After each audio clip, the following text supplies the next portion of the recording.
Let's look at some vintage and antique pencils and talk for a moment about what makes a pencil a pencil.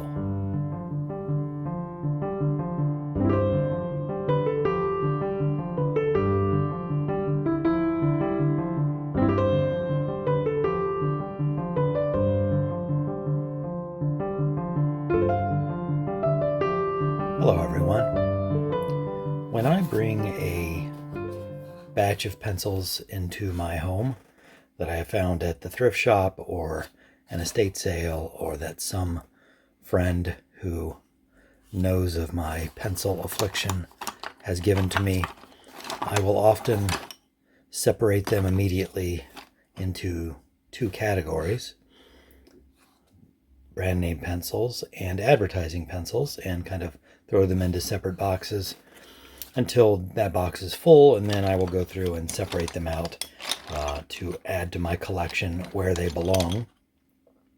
For instance, I have a separate container for Eberhard Faber pencils, and Empire pencils has its own box, and I will have to then decide whether this specimen that I have found is better than the one I already have, and if so, swap them out so that I don't have lots of duplicates in my permanent collection. But here we have a box that has not been thus sorted, and I wanted to go through just a couple of these to kind of point out things that interest me about pencils and why a pencil that I find might be worth keeping.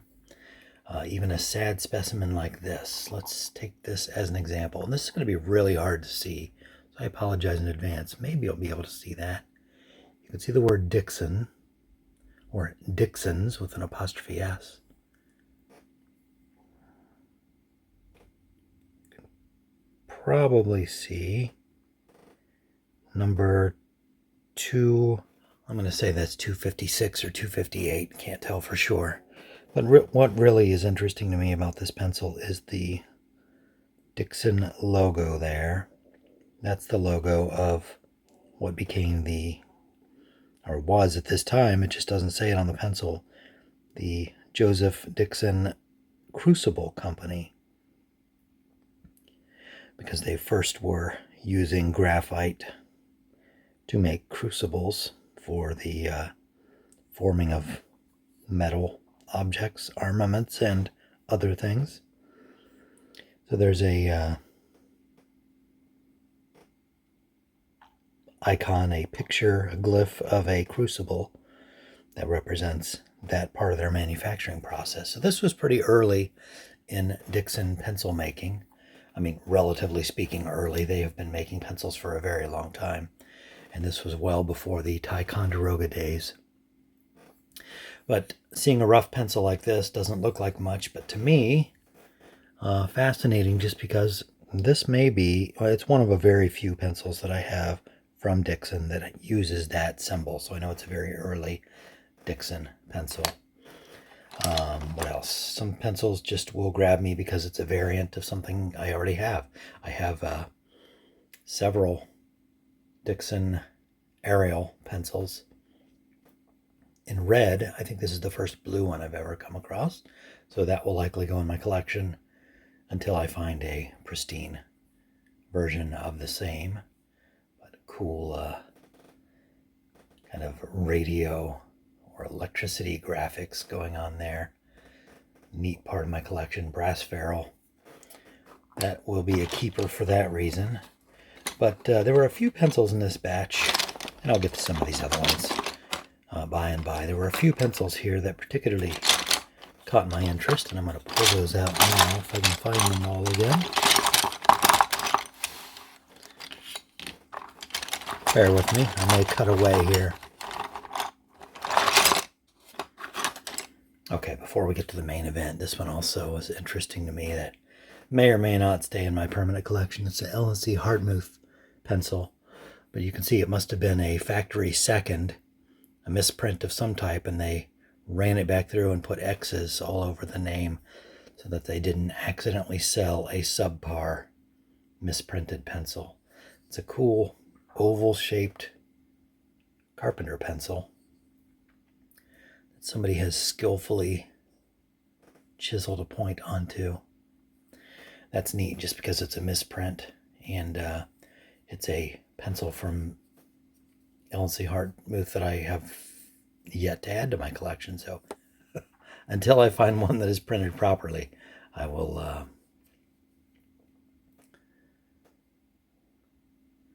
keep this misprinted version.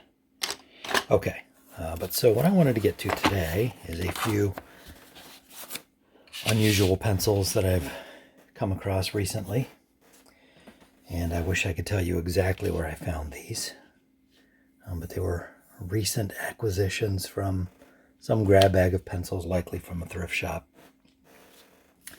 But before we get to that, I want to make a pitch for the official publication of the American Pencil Collector Society, The Pencil Collector, published since 1955. It comes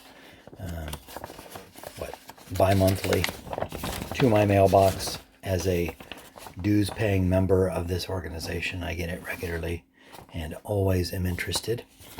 But there's an article here by the editor of the newsletter, Misti Ann Medders, and it's about a patent for a pencil with an attached eraser.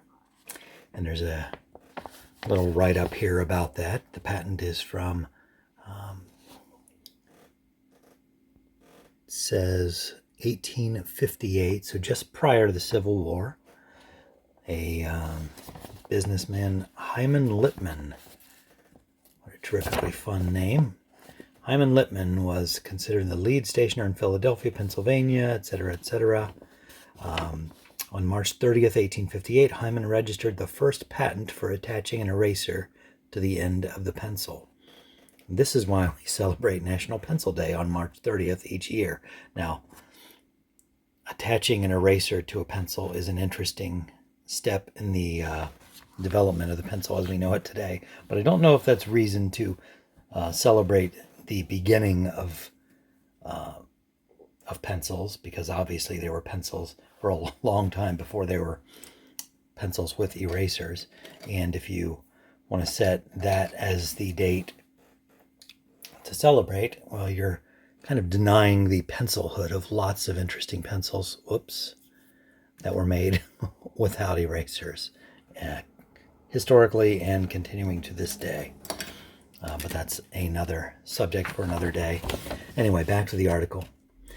Be it known that I, Hyman Lippman of Philadelphia and the county of Philadelphia in the state of Pennsylvania, have invented a new and useful lead pencil and eraser. I make a lead pencil in the usual manner, reserving about 1/4 of the length, in which I make a groove of suitable size, and insert in this groove a piece of prepared India rubber or other erasive substance, secured to said pencil by being glued at one edge. The pencil is then finished in the usual manner, so that on cutting one end thereof you have the lead, and on cutting the other end you expose a small piece of India rubber, ready for use and particularly valuable for removing or erasing lines, figures, etc., and not subject to be soiled or mislaid on the table or desk. So invented this process to insert an eraser, but not in the way that we see in today's pencils, with a ferrule holding the eraser on the end, with the eraser approximately the same diameter as the pencil barrel. But he would insert a bit of rubber in as if it were lead into one end of the pencil. 1858. Now later, he sold that patent for an enormous sum, $100,000. What is that, like $8 bajillion now in today's dollars? I'll have to look that up. A lot. $100,000 in 1860, I guess it would have been. Sold it, and then eventually Eberhard Faber had begun manufacturing their own pencils. This prompted the new patent owner to sue Faber for patent infringement. In 1875, the U.S. Supreme Court ruled against the new patent holder and declared the patent invalid, because the two main parts, the pencil and the eraser, were used no differently when combined than when used separately. So I spent all that money for a